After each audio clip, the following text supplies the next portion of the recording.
கர்த்தருடைய பரிசுத்தமுள்ள நாமத்திற்கு ஸ்தோத்திரம். இன்றைய நாளின் கர்த்தருடைய வார்த்தையாக அப்போஸ்தலருக்கு எழுதின நிருபம் 26வது அதிகாரம் 29வது வசனம்.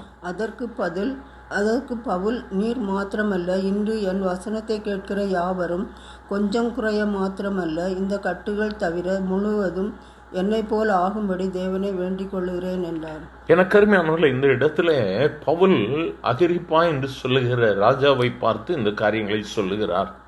பவுல் சொல்லும் பொழுது சொல்லுகிறார், நீ மாத்திரமல்ல, இன்று என் வசனத்தை கேட்கிற யாவரும் இந்த கிறிஸ்து இயேசுவை ஏற்றுக்கொள்வார்கள். இது தீர்க்க தரிசனமாக சொல்லப்பட்டு இருக்கிறது. இந்த வார்த்தை எப்படி நிறைவேறுது பாருங்க.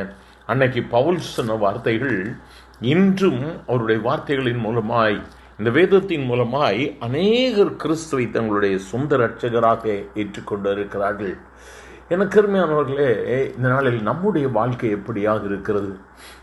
நம்மை கிறிஸ்துவுக்காக ஒப்பு கொடுத்திருக்கிற நம்மை ஆராய்ந்து பார்க்கலாமா?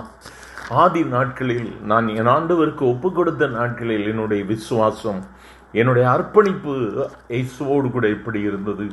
இன்றைய நாளிலே என்னுடைய வாழ்க்கையின் போக்கு எப்படியாக இருக்கிறது? ஒருவேளை நாட்கள் ஆக ஆக என்னுடைய ஆவிக்குரிய ஜீவிதத்தில் நான் ஒருவேளை கொழுந்து போயிருப்பேனானால், என்னுடைய வாழ்வில் நான் அனலுமின்றி குளிருமின்றி இருப்பேனானால், இந்த நாளிலே கர்த்தர் நம்மை தட்டி எழுப்புகிறார். இந்த வார்த்தைகளை கேட்கிற கர்த்தருக்குள் மிகவும் பிரியமானவர்களே, நாம ஆராய்ந்து பார்ப்போம். நிறைய காரியங்களை காம்ப்ரமைஸ் பண்ணிடுறோமா? நிறைய காரியங்களை ஆண்டவருக்காக விட்டு வந்ததை கூட திருப்பி மீண்டுமாய் தொட்டு பார்க்குறோமா? எடுக்க போகிறோமா? நாமே மாற்றணும். நாமே ஆண்டவருக்கு ஆதி நாட்களில் ஒப்பு கொடுத்த அதே வைராக்கியம், எப்படி என் இயேசுவுக்காக நான் இப்பன்னு சொன்னமோ அதே வைராக்கியம் நம்முடைய வாழ்க்கையில் இருக்கணும். இயேசு கொடுத்த வார்த்தைகளில் ஒன்றும் கீழே விழுந்து போவதில்லை. அவர் சொன்ன காரியங்கள் அனைத்தையும் நிறைவேற்றுவார். இந்த நாளில் ஆண்டவர்கிட்ட கேட்கலாமா?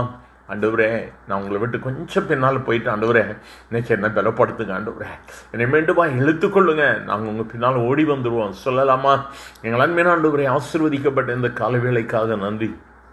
உம்முடைய சமூகத்தில் அமர்ந்து உம்மை நோக்கி பார்க்கிற உம்முடைய பிள்ளைகள் ஒவ்வொருவரையும் கர்த்தர் நோக்கி பாரும் ஆண்டவரே. அன்று பவுல் உம்மை குறித்து சொன்ன பொழுது, நான் கிறிஸ்தவனாகிறதற்கு கொஞ்சம் குறைய நீ என்னை சம்மதிக்க பண்ணுகிறாய் என்று சொன்ன அந்த ராஜாவை போல இன்று உம்முடைய வார்த்தைகளை கேட்டு ஆண்டவரே, உண்மையிலே தன்னை அர்ப்பணித்திருக்கிற ஒவ்வொருவர் மேலும் உம்முடைய கரம் அமரட்டும் ஆண்டவரே. ஒரு புது பலனை கர்த்தர் கொடுக்கும்படி ஆய்ச்சிபைக்கிற ஆண்டவர் ஒவ்வொருவர் வாழ்விலும் இயேசு என்கிற வெளிச்சம் ஆண்டவரே, தனிப்பட்ட வாழ்க்கையில, குடும்ப வாழ்க்கையில, சமுதாயத்தில் ஆண்டவரை இறங்கும்படியாய் நாங்கள் ஒருமனப்பட்டு ஜெபிக்கிறோம். விடுதலையை கர்த்தர் கட்டளையிடும். இந்த காலை வேளையில சோர்வுகள் மாறட்டும், பலவீனங்கள் மாறட்டும், கட்டுகள் உடையட்டும். இயேசுவின் நாமத்தில் கர்த்தர் கொடுக்கிற விடுதலைக்காய் ஸ்தோத்திரம் ஆண்டவரே, ஸ்தோத்திரம். ஆசீர்வதியும் இயேசுவின் நாமத்தில் பிதாவே. ஆமேன், ஆமேன்.